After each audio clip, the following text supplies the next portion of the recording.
Welcome to tech Chaitu. మనం ఈ వీడియోలో అమరావతి గ్రీన్‌ఫీల్డ్ ఇంటర్నేషనల్ ఎయిర్‌పోర్ట్‌కి సంబంధించిన వివరాలను తెలుసుకుందాము. వివరాల్లోకి వెళ్ళే ముందు మీరు గనక టెక్ చైతు ఛానెల్‌ని సబ్స్క్రైబ్ చేసుకోనట్లయితే దయచేసి సబ్స్క్రైబ్ చేసుకోండి. ఆంధ్రప్రదేశ్ రాజధాని అమరావతిని గ్లోబల్ సిటీగా ఎలివేట్ చేయటం కోసము, ఫారిన్ ఇన్వెస్ట్‌మెంట్స్‌ని అట్రాక్ట్ చేయటానికి, ఇండస్ట్రియల్ గ్రోత్‌ని పెంచడానికి, భారీ సంఖ్యలో ఎయిర్ పాసెంజర్స్‌ని హ్యాండిల్ చేయటం కోసము, భారీ ఎయిర్ క్రాఫ్ట్స్ దిగటం కోసము, ఆంధ్రప్రదేశ్ నుండి ప్రపంచంలో వివిధ దేశాలకు ప్రయాణించడం కోసము రాబోయే 100 ఏళ్ల అవసరాల్ని దృష్టిలో ఉంచుకుని అమరావతి గ్రీన్‌ఫీల్డ్ ఇంటర్నేషనల్ ఎయిర్‌పోర్ట్‌ని నిర్మించాలని ఆంధ్రప్రదేశ్ ప్రభుత్వము ప్లాన్ చేస్తుంది. దీనికి సంబంధించి మార్చి నెలలో టెక్నో ఫీజిబిలిటీ స్టడీ చేయటం కోసము టెండర్‌లను కూడా పిలిచింది. ప్రాథమికంగా వస్తున్న సమాచారం ప్రకారం ఈ గ్రీన్‌ఫీల్డ్ ఇంటర్నేషనల్ ఎయిర్‌పోర్ట్‌ని 5,000 ఎకరాల్లో ఏర్పాటు చేయాలని ప్లాన్ చేస్తున్నారు.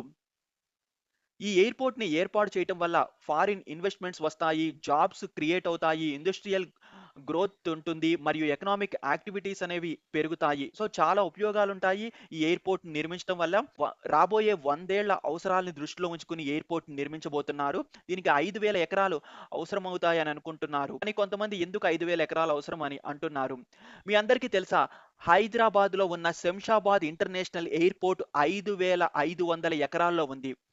ఇండియాలో ఉన్న ఎయిర్‌పోర్ట్స్‌లో ఏరియా పరంగా Hyderabad airport largest airport.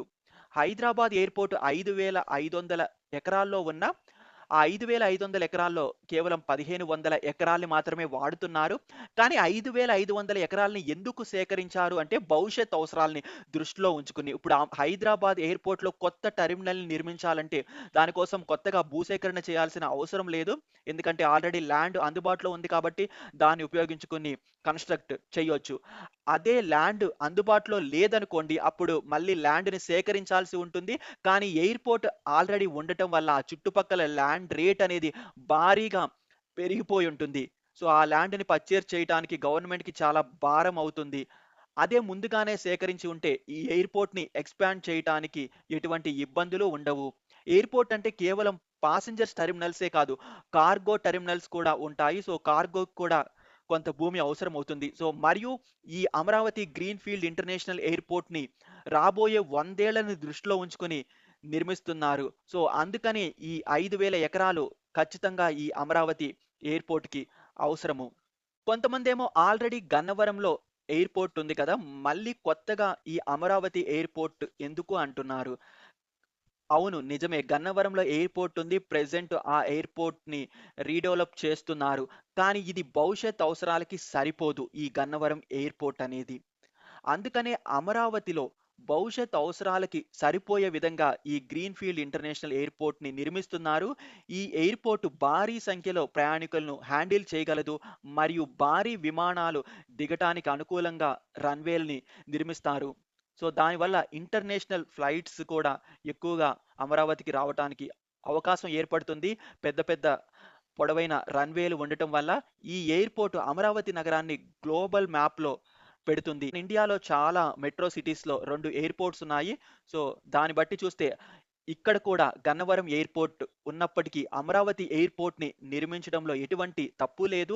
So, Amaravati ఎయిర్‌పోర్ట్‌ని లేదో 1, 2 రోజుల్లో నిర్మించరు. దాని నిర్మాణానికి చాలా సమయం పడుతుంది. మరియు దాన్ని 100 ఏళ్ల అవసరాలను దృష్టిలో ఉంచుకొని నిర్మించబోతున్నారు కాబట్టి, సో, ఖచ్చితంగా ఈ ఎయిర్‌పోర్ట్ అనేది అవసరము. ఈ ఎయిర్‌పోర్ట్ అంటే 1, 2 రోజుల్లో నిర్మించరు. దాన్ని నిర్మించడానికి ఒక 2, 3 సంవత్సరాల టైం అనేది పడుతుంది. అదే విధంగా ఈ అమరావతి ఎయిర్‌పోర్ట్‌ని ఇప్పుడు ప్లాన్ చేస్తున్న దాని నిర్మాణం ప్రారంభమయ్యి అది పూర్తవడానికి ఒక 4, 5 ఏళ్లైనా పట్టొచ్చు. ఎయిర్‌పోర్ట్ అందుబాటులోకి వచ్చినా అప్పటికప్పుడే భారీ సంఖ్యలో అమరావతి నుండి ప్రయాణికులు కానివ్వండి, భారీ సంఖ్యలో ఫ్లైట్స్ కానీ అమరావతి ఎయిర్‌పోర్ట్ నుండి తిరగవు. సో, ఎందుకు అలాంటప్పుడు అని కొంతమంది అంటున్నారు. అవును, అప్పటికప్పుడు తిరగవు. కానీ ఒక 20 ఏళ్ల తర్వాత, ఒక 40 ఏళ్ల తర్వాత, ఇంకో 60 ఏళ్ళు, 70 ఏళ్ల తర్వాత ఆ ప్రయాణికుల సంఖ్య పెరుగుతుంది. అమరావతి నగరానికొచ్చే ఏరోప్లేన్స్ సంఖ్య కూడా పెరుగుతుంది. అప్పటికప్పుడు మళ్ళీ ఎక్స్‌పాండ్ చేయటము, అప్పటికప్పుడు భూసేకరణ చేయటము సో, సాధ్యపడదు. అందుకనే ఇప్పుడే రాబోయే 100 ఏళ్ల అవసరాలను దృష్టిలో ఉంచుకొని నిర్మిస్తున్నారు. దానివల్ల భవిష్యత్తులో ఎక్స్‌పాండ్ చేయడానికి సులభతరము అవుతుంది. 5,000 ఎకరాల్ని సేకరించడం వల్ల గన్నవరంలో ఎయిర్‌పోర్ట్ ఉన్నప్పటికీ దాన్ని ఎక్కువగా ఎక్స్‌పాండ్ చేయడానికి అవకాశం లేదు. అందుకని ఈ అమరావతి ఎయిర్‌పోర్ట్ అనేది చాలా చాలా అవసరము. అమరావతి ఎయిర్‌పోర్ట్‌ని మోడర్న్ టెక్నాలజీ ఉపయోగించి నిర్మించాలనుకుంటున్నారు. అయినప్పటికీ కూడా ఈ ఎయిర్‌పోర్ట్ డిజైన్‌లో మన సంస్కృతి, సాంప్రదాయం కనిపిస్తాయి. ఈ ఎయిర్‌పోర్ట్‌కి పవర్ సప్లై కంప్లీట్‌గా సోలార్ ప్యానెల్స్ నుండే ఉంటుంది. సో, ఇదొక ఎకో ఫ్రెండ్లీ ఎయిర్‌పోర్ట్ అవుతుంది. మరియు ఇక్కడ రైన్ వాటర్ హార్వెస్టింగ్ కూడా ఉంటుంది. అంటే రైన్ వాటర్‌ని స్టోర్ చేసి దాన్ని వివిధ అవసరాల కోసం ఉపయోగిస్తారు. అంటే దీన్ని కంప్లీట్‌గా ఒక ఎకో ఫ్రెండ్లీ ఎయిర్‌పోర్ట్‌గా నిర్మించాలనుకుంటున్నారు. సో, అమరావతి ఎయిర్‌పోర్ట్ అనేది కేవలం ప్రయాణించడానికే కాదు, ఇది ఒక గొప్ప ఎక్స్‌పీరియన్స్‌ని కూడా అందిస్తుంది ప్రజలకు. ఈ Amaravati greenfield international airport. Greenfield international airport అంటే కంప్లీట్‌గా కొత్తగా ఎయిర్‌పోర్ట్‌ని ఫ్రమ్ ద స్క్రాచ్ నిర్మిస్తున్నారు కాబట్టి దీన్ని గ్రీన్‌ఫీల్డ్ ఇంటర్నేషనల్ ఎయిర్‌పోర్ట్ అని అంటారు. ఆల్రెడీ ఉన్న ఎయిర్‌పోర్ట్‌ని డెవలప్ చేస్తే దాన్ని బ్రౌన్ ఫీల్డ్ ఎయిర్‌పోర్ట్ అని అంటారు. సో, అమరావతి నగరానికి ఎయిర్‌పోర్ట్ ఖచ్చితంగా అవసరము. ఈ ఎయిర్‌పోర్ట్ అనేది ఒక సంవత్సరం అవసరాల కోసమో, 2 సంవత్సరాల అవసరాల కోసమో కాదు. రాబోయే 100 ఏళ్ల అవసరాల కోసము నిర్మిస్తున్నారు కాబట్టి, ఈ ఎయిర్‌పోర్ట్ నిర్మాణానికి ఖచ్చితంగా 5,000 ఎకరాలు అవసరమవుతాయి.